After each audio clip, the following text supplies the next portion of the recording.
Hello, everyone. Welcome back to Classic Comics. So, I've done previous videos talking about the state of IDW Comics.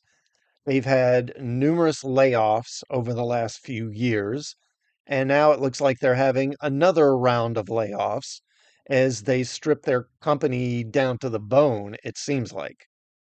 So, this story is from Rich Johnston at Bleeding Cool. Major redundancies hit IDW Publishing. I am being told of many redundancies tonight at IDW, the California based comic book publisher and TV movie producer. I'm writing this from a pub in London with a number of creators who work for IDW Publishing wondering just what is going on. As I'm telling you, I am telling them, because as I type this, I'm being told of many redundancies at the California based comic book publisher behind the likes of Winona Earp and Dirk Gently, as well as Teenage Mutant Ninja Turtles, Star Trek, and My Little Pony, and hearing them from people on the West Coast who have started drinking early. I did tell you last week that many shoes would be dropping this week, and this is just one. Big comic book industry moves are coming, and shoes are about to drop. Bleeding Cool gets the word on a number of major comic book industry hiring moves coming that may change the face of the direct market for comic books as it currently stands. That's basically it, by the way. But there are all manner of dots and crosses to be added, entire departments to be informed, and contracts to be signed before it's okay to spill the names, the faces, the dates, the publishers, and the like. Normally, this kind of thing seems to wait for the fortnight before San Diego Comic-Con, but not this time. We should be looking in the next week or two, just after WonderCon. But we are talking very familiar names who have been in their roles for some time, making moves that should excite all sorts of people.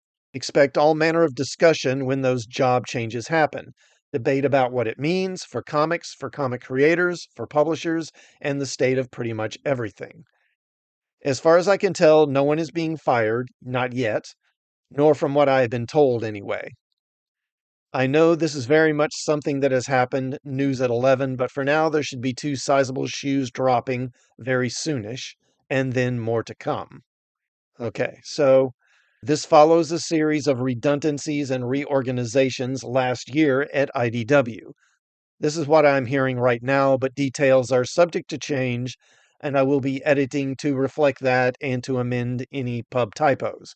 Here are the redundancies firings that we know about so far. Ember Huerta, Chief People Officer. What's a People Officer? And Chief Operations Officer at IDW Media Holdings. I'm guessing that's like Personnel Officer, I guess. Timia Spoon, Senior HR Manager at IDW Publishing, which means that all of their human resources department is now gone. And since there is no more HR department, the firings are being carried out by finance and legal, not the co publishers or editor in chief. Daniela Diorio, Director of Development at IDW Entertainment, so now only Daniel Hendrick is left there. Dion Carico, Project Manager at IDW Publishing, and Kristen Simon, Group Editor of Collections, Graphic Novels, and New Initiatives at IDW Publishing. IDW had already cut about 40% of their staff in the last few years, and a number of people have quit in the past year, including Scott Dunbier, I think is how you say that, as Bleeding Cool reported earlier this week. And they still had to do more layoffs. And this guy, Scott Dunbier, there's an article on him. Scott Dunbier confirms last day at IDW will be this Friday, and this was on April 1st, so the beginning of the month. This morning, Bleeding Cool reported that Scott Dunbier was to quit IDW Publishing, where he has been special projects editor, working on their Artists Editions volumes since 2008. He joined on April the 1st and announced his leaving on April the 1st as well, one of a number of shoes that have been dropping across the comic book industry this week. Scott Dunbier has just confirmed Bleeding Cool's story and more, posting to social media saying, quote, "Yes, I have decided to leave IDW Publishing. My last day will be on Friday. Thanks to the overwhelming number of you who have reached out to check on me, I'm truly touched.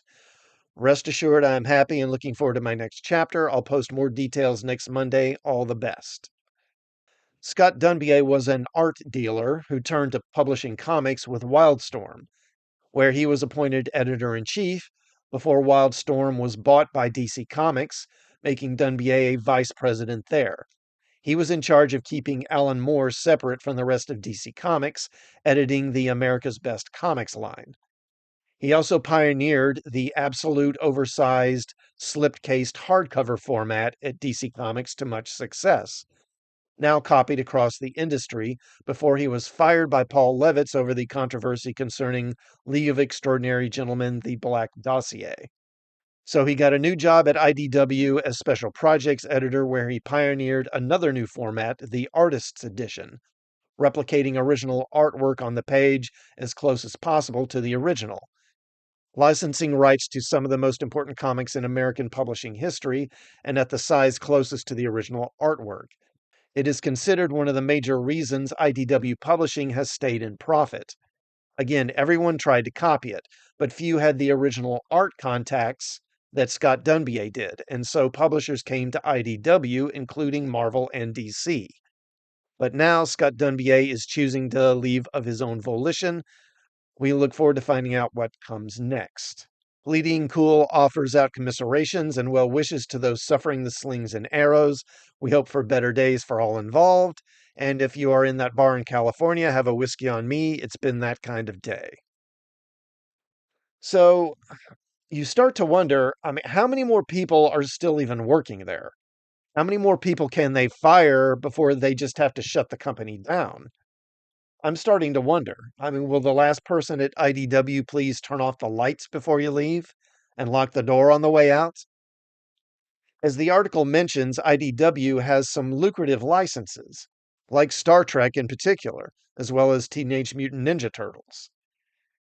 Now, I don't know about most of their comics, but I do know that their Star Trek comics are trash for the most part.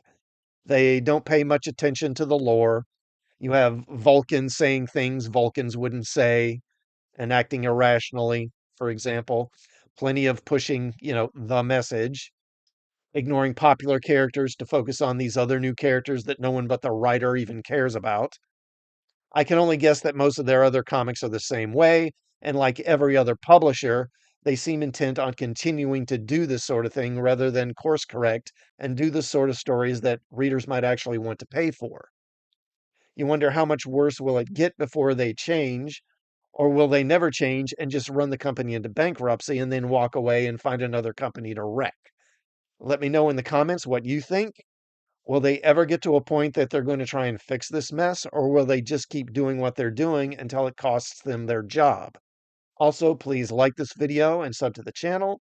And while you're here, please check out some of my other videos. Thanks for watching.